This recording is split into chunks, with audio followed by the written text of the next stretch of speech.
There's something dark hiding in the rural landscape across the country. No matter where you live, whether it's the middle of nowhere, in a small town, or an isolated village, dark things are happening all over the place in these isolated rural areas. Welcome back to the swamp, my friend, and welcome if you're new. Today I'm going to be sharing some creepy and allegedly true horror stories sent in by viewers just like you. As always, if you have a story that you would like to share in a future episode, be sure to submit your stories at swampdweller.net or the email you can find in the description down below. I would love to share your story with everyone here in the swamp. Sit back, relax, and get ready for these allegedly true horror stories that'll freak you out tonight. Hit that like button and subscribe if you haven't yet.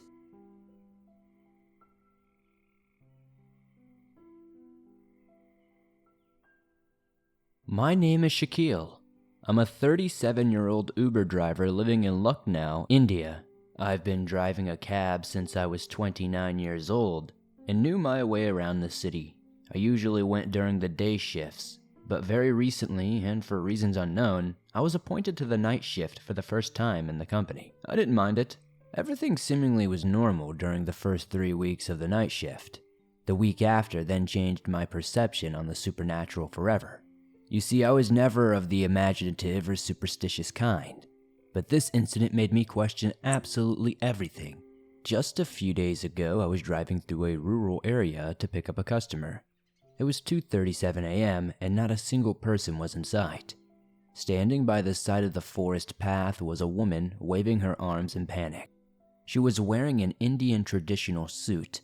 I slammed the brakes and came to a sudden halt. I rolled down my windows and asked her what she was doing this late at night. In a panicked voice, she said, "They're coming for me. Please drop me off at..." Address omitted. Coincidentally, to get the customer I had to pick up, I had to pass through the location she wanted to be dropped off. So I gave her a lift, and as soon as she got in my car, she calmed down completely. Not a speck of panic or fear was on her face. I was beginning to suspect that she was going to rob me, but she did not pull any tricks or do anything remotely suspicious. When I finally reached her destination, she thanked me, got out of the car, and insisted me that she pay me 1,000 rupees, which is about $12.81, which was far more than any cab ride paid. It would have been at most maybe $3 to $4. She said she would go inside her house and get the money. I did want to help her out for no financial benefit, but I needed all the help I could get to make ends meet. I canceled the ride of the customer I was previously on my way to pick up and waited patiently. 2 minutes passed, then 5, then 10, then 15, then 30, and when it had almost been 37 minutes, I got out of the car, walked to her house, and rang the doorbell. In less than a minute, an older man came. He looked to be in his 70s. He was short and stout and had an annoyed look. He asked me what I wanted, and I politely told him that I wanted to talk to the woman who had just walked inside that house, and I told him the whole ordeal. The old sleeping man's eyes widened suddenly, and he was visibly shaking. After a good minute of silence, the old man spoke. I have had more than 15 cab drivers walk up to my door and tell me the same story. But the problem is, no woman lives in my house. I live here with my grandchild, alone. But now it's too much to take in. It's too much to be a coincidence. All the while he was speaking to me, he was not looking me in the eyes, so my eyes subconsciously wandered off to check out the inside of his house. And I saw what seemed to be a family portrait hanging on the wall. I interrupted him mid-sentence. "Excuse me, sir, I believe I see her in that portrait hanging on the wall. Please, can I have a closer look?" The older man looked at me, a bit pissed that I had cut him off, but still turned around and got the family portrait for me. "This is her." I pointed at a woman standing beside him, and he was visibly confused. A tear rolled down his cheeks as he began. "That is my daughter. She died 8 years ago in a car crash. She was returning home one night at around 2:30 a.m. and was on a phone call with her mother and me. She used to say we made her feel safe during unsettling times. She was dragged off, robbed, and assaulted. All the while, we could do nothing but listen. I even called the cops who arrived 7 to 8 minutes later. The accused managed to flee the scene. Many people have since reported sightings of a woman on that road. She comes at night and targets mainly cab drivers.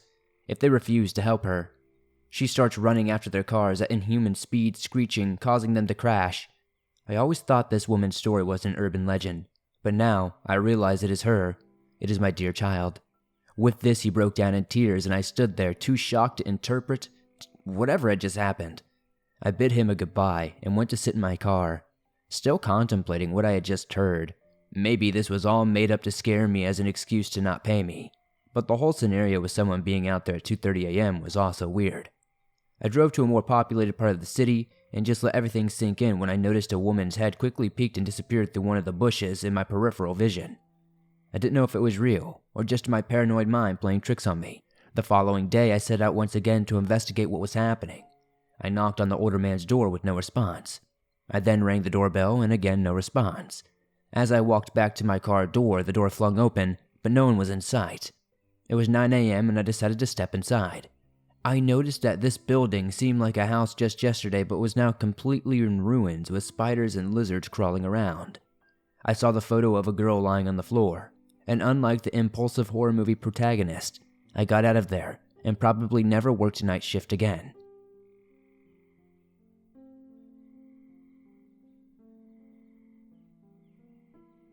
One of my distant rural relatives, my aunt, was very sick, and her daughter, who is my cousin, called my mom and told her about it. She was dying from cancer, and they had many financial problems. So my mom told me to visit them and give them some money since my mom could not leave my grandmother's house. I was 19 at the time and was done with my schooling and waiting for college to start. So I agreed to visit them, and since I had nothing much to do, what could go wrong? My aunt lives in a very rural area in my country, and my cousin is the one who takes care of her. My cousin was 33 years old at the time and was a widow. I took a long-distance bus to get there since my mom did not want me to drive there alone. She thought it was not safe. I arrived at the main town around 4 or 5 p.m., but I still had a 20 to 30 minute drive from the main town to my cousin's house. I had to wait for another half an hour to find a taxi to go there. The taxi driver was amiable, and I even added his contact in case I couldn't find another taxi. I arrived at my cousin's house around 6 to 7 p.m. My cousin was happy to see me, but my aunt wasn't that happy. She did not recognize me, at least I didn't think she did, and was also unhappy because my mother was not there. This was my second time meeting my cousin because I only saw her once when I was a little kid, or at least that's what she told me. We had dinner and talked for some time before we went to bed at around 10 or 11 p.m. She gave me her bedroom and went to my aunt's room. I fell asleep as soon as I was in bed because I was so exhausted from the journey. Suddenly, I woke up in the middle of the night and didn't know why. Maybe it was the room. Perhaps it was the bed. So I was on the bed looking at the ceiling, thinking about what woke me up when I heard a voice or voices from outside the house. I was surprised to hear people talking because I didn't notice any other places around my cousin's house. I quietly went near the window and looked outside. Since it was dark, I couldn't see anything. But after some time, my eyes started to get used to the dark, and I saw a man walking around the house. And he was talking to someone. I looked for the other man he was talking to, but I couldn't quite see anyone else. First, I thought he was trying to break into the house, so I quietly came out of the room to wake my cousin up. I was touching my way through the living room to find their space. Suddenly, I heard another voice, and this time I recognized the other one. It was my cousin's voice. She was trying to open the back door and told the man outside, Don't worry. He's still in the room. He's not going anywhere. When he told her to hurry up, my heart stopped for a second, so I ran back to my room without them noticing. I opened the only window in the room and grabbed my phone before jumping outside the room and running as fast as possible. I think I stopped running after 20 or 30 minutes because I was so tired and didn't have any shoes on. I called the taxi driver, and fortunately he picked me up. I didn't know how to say the directions to him, but he found me after a while and brought me back to the main town. I called my mom there and she told me to come back as soon as possible and not to go to the police since they're our family. Also, my mom thought I overreacted. It's been 4 or 5 years since the incident, and she never tried to contact us, and we never did either. I still don't know my cousin's intentions, and I'm happy I escaped that night because I don't think their intentions were very good.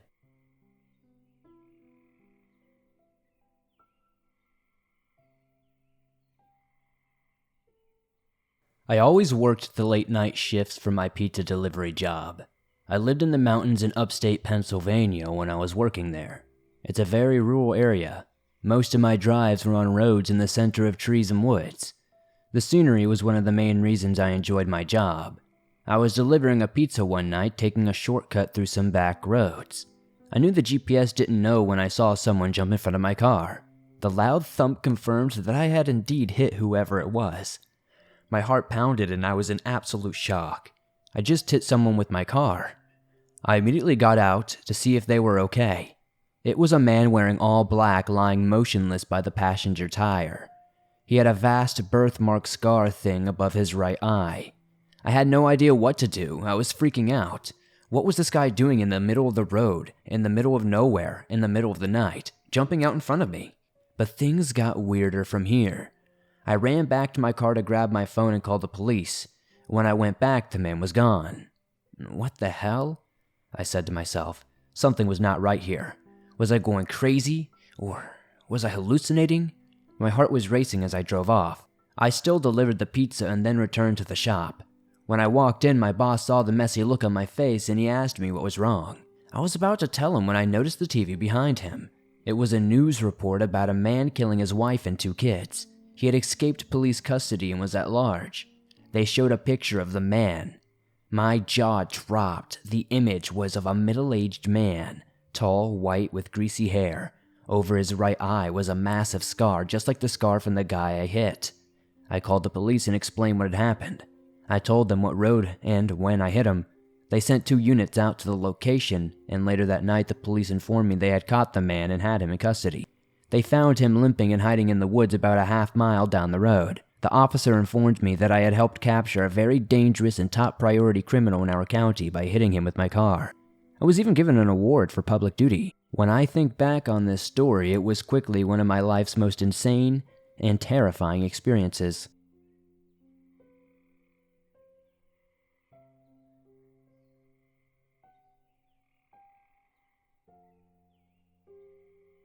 I want to share my experience in hopes that it saves someone's life or gives an understanding of what someone else has experienced. In late fall of 2010 in northern Canada, I went deep into the wilderness with my father and my eldest brother to hunt for moose. We left early in the morning, just before sunrise, trying to cover as much distance as possible before nightfall. We traveled winding rivers and had to repeatedly portage over rapids all day. We decided to set up camp just over halfway to our destination. My father figured that we'd make the rest of the journey tomorrow. Well, when everybody bedded down for the night, I decided to grab some firewood and relieve myself down by the bank of the river, just out of reach from the light of the campfire. Out from the tree line about 15 yards away, I could hear rustling in the bushes. I watched the area where I listened to the noise and focused on that spot. I felt funny, dizzy and lightheaded. I could smell this putrid stink like old milk or rotten food.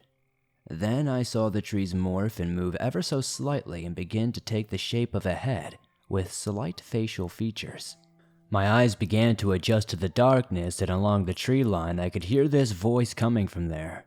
I recognized it. The voice sounded like one of my recently passed relatives.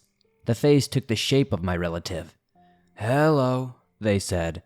"I've missed you, come see me." I smiled and stepped forward but stopped to analyze the situation. My relative's face stopped smiling and became emotionless. The skin began to turn pale and peel away. Chunks of flesh from their cheeks began to fall away, and I felt shocked and fear overwhelmed my body. I couldn't make sense of it at all. So I start to back away and make my way to camp. I didn't realize at the time that I had been walking towards the voice, and I was further away from the firelight. The voice became very angry and began shouting at me to come here. So I turned to run away, but as I looked back one more time, I saw the most disgusting thing I'd ever seen. It was rotting flesh on gnawed bone, caved-in eyes, and hollow chest cavity. This humanoid creature was tall and super thin.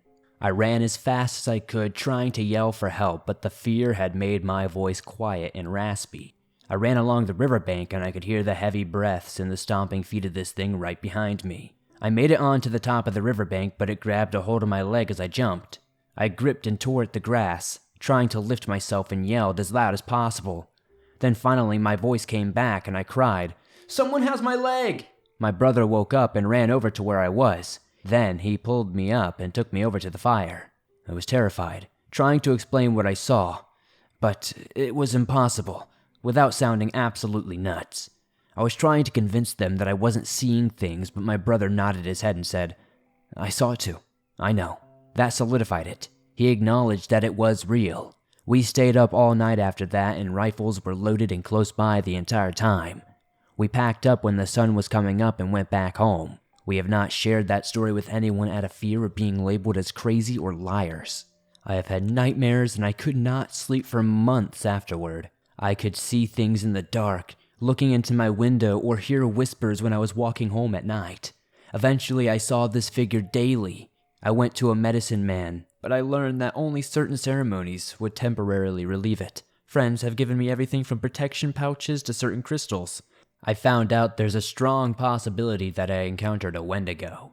I learned that if you meet one and survive, it attaches itself to you like a parasite. I knew it could only do this if it touched you, which it did. Ever since that night, I've been on edge when I enter any forest or wooded area, which sucks because I love being outdoors, hunting, and being in nature. Now I always feel like I need to keep my back against something when I'm out in the wild. Anyways, make your conclusions about this as you will. I paid the price for being an ignorant child to the stories of old. They are honest. I can attest to that. Stay safe, everyone.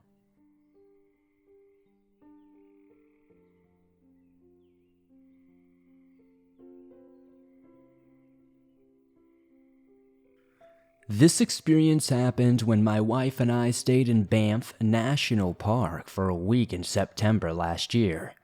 We've always visited this beautiful landscape whenever we went and saw my folks in Calgary, Alberta. Although, we didn't think we would ever have a paranormal experience. We try to do excursions that we haven't done yet every time we visit, a mix of touristy and non-touristy things. Near the end of our trip, we were scheduled to visit the cave and basin, a 7-minute bus ride from Banff town.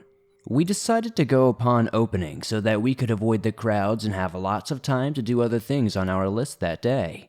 A bit of info for those who have not been to the cave and basin, or Banff for that matter. From what we discovered, it was kind of a museum where they show off how this place was discovered by Canadian railway workers back in 1883 and rediscovered because this national park was and still is sacred land for Indigenous people, and it had been like this for centuries before it was rediscovered by these railers. We entered the tunnel entrance to the cave where these railway workers are said to have dug through and discovered significant sulfur. Indigenous people use this sacred cave as a place for healing. Going through the tunnel, it is dark and its only light source is above the well where the sunlight peeks in through the cracks. It was quiet and eerie walking through the dark tunnel.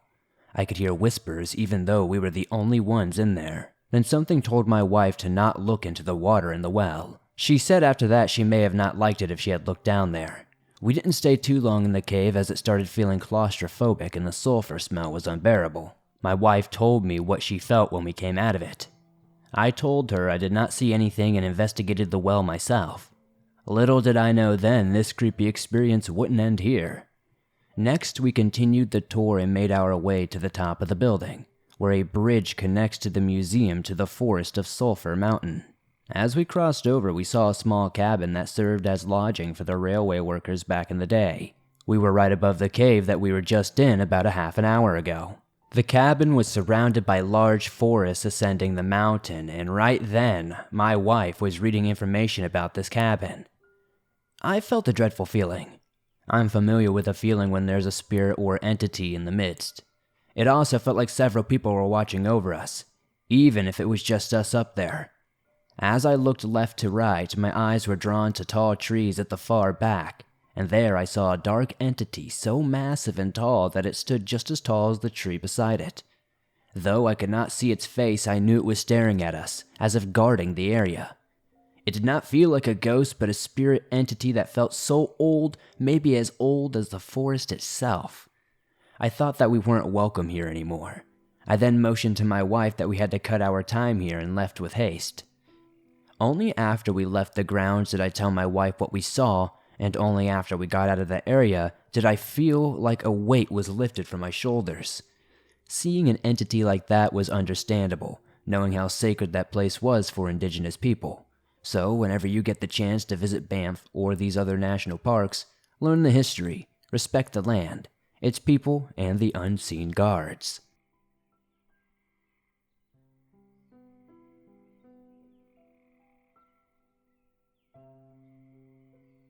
Thanks for listening to these creepy and allegedly true rural horror stories that'll freak you out tonight.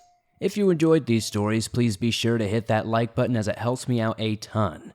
The more likes this episode gets, the more YouTube promotes it in the algorithm, and that helps us reach fresh new eyes and helps the swamp grow its ever-expanding waters.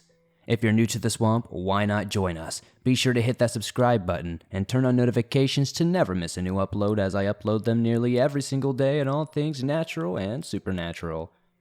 If you're listening to this on Spotify or Apple Podcasts, please be sure to give us a 5-star rating over there, as it helps us grow on those platforms, and it's very much appreciated.